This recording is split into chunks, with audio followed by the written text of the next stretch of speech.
Salve, minhas feras! Vamos para mais um conteúdo, né? Agora sobre umidade atmosférica, né? A umidade, como falado antes, é um elemento climático, né? Então vamos tentar entender como é que funciona a umidade atmosférica, tá? O que é a umidade atmosférica? Nada mais é que uma quantidade de vapor de água, né? Ou seja, em estado gasoso na atmosfera, ponto final. Então, se a gente for parar para pensar, esse vapor de água, ele vai representar cerca de 2% aí da massa atmosférica. Mas sua importância no tempo e no clima são muito grandes, tá, gente?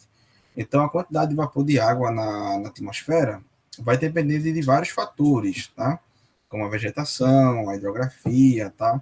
Então, o vapor de água contido na Terra, ele vai resultar na umidade absoluta e umidade relativa, que a gente vai tentar entender a diferença de cada uma, tá? Na umidade absoluta, nada mais é que a quantidade de vapor de água que vai existir na atmosfera em um determinado momento. Quando a atmosfera ela recebe uma quantidade suficiente, um limite ali de vapor de água, a gente fala que ela chegou no seu ponto de saturação. Ou seja, a atmosfera ela vai absorver, vai reter a quantidade aí de vapor de água até chegar no seu limite, né? E esse limite dela a gente chama de ponto de saturação ou ponto de orvalho, depende, né? Tanto o nome quanto o outro está correto. Na umidade absoluta, a gente fala que esse ponto de saturação é de apenas 4%, tá? Seguindo adiante, o que é a umidade relativa do ar, né? Muito utilizada, inclusive, em previsões do tempo, né? Então, nada mais é que a relação, né, entre a umidade absoluta, que a gente viu antes, né, com o ponto de saturação que a gente vai ter na atmosfera terrestre, ou seja, é a relação da quantidade de vapor de água que eu vou ter aí na atmosfera e o ponto de saturação, né, ou seja, o limite, né, que a minha atmosfera vai aguentar esse vapor de água, né. Então, nesse caso aí, a gente mede aí em porcentagem, tá? Na umidade absoluta, a gente costuma medir aí em gramas, tá? Mas a gente usa, podemos também usar porcentagem, mas a relativa a gente só usa a mesma porcentagem, tá?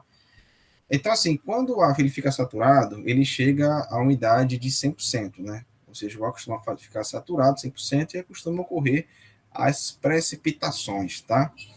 E aí, quando a umidade relativa ela está em 25%, fazendo aqui uma lógica, né? Se ela diz, olha, a umidade relativa está em 25%, então a absoluta está em 1%.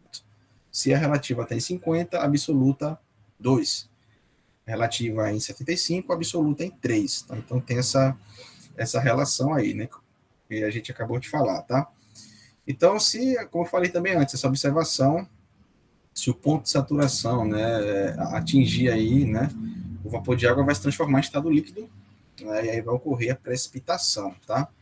Tem a umidade relativa ali do ar, que tem, ou seja, em 12% tá uma situação crítica, né, de 12 a 20 tá bom ficar em alerta, 21 a 30 é um estado de atenção, 31 a 40 observação, 60 é o nível perfeito, né? Isso porque a umidade atmosférica também pode interferir na saúde, né? Inclusive na sua prova, o Enem gosta, né, de misturar situação aí de geografia com biologia e tal. Então pode ocorrer essa mistura, então é bom vocês terem esse conhecimento, né? Que a umidade atmosférica pode, na verdade, interferir na nossa saúde. Então vai interferir de que forma? Quando a umidade está muito baixa, a gente fala que está seco, né? A umidade está seca, ou seja, de 21 ali para baixo não é legal. Isso vai começar a provocar o ressecamento, né, das vias respiratórias. Em algumas pessoas podem causar aí a situação de sangramentos, né? Pode ocorrer aí a situação de transpiração excessiva, né? Você vai começar a ficar muito suado, tal. Você vai começar a perder líquido, né, do seu corpo, tal. Então, por isso a necessidade de estar se hidratando em situação de umidade seca, né? Então, quando a umidade está alta, geralmente não temos aí problemas de saúde, né? A gente vai sentir uma sensação aí térmica de abafado, né? Tá abafado, ou seja, a gente observa que tá lá um tempo fechado, né? Muitas nuvens no céu, com toda a pinta, com toda a cara que vai cair aí a chuva, mas a gente sente aquele abafado, né? Até para respirar fica difícil, né? Um suor excessivo. Isso porque a atmosfera chegou a um ponto de saturação que não está com condição de pegar mais vapor de água, né? De não pegar mais o vapor. Então, o suor vai ficar no seu corpo e você vai sentir o clima abafado, né?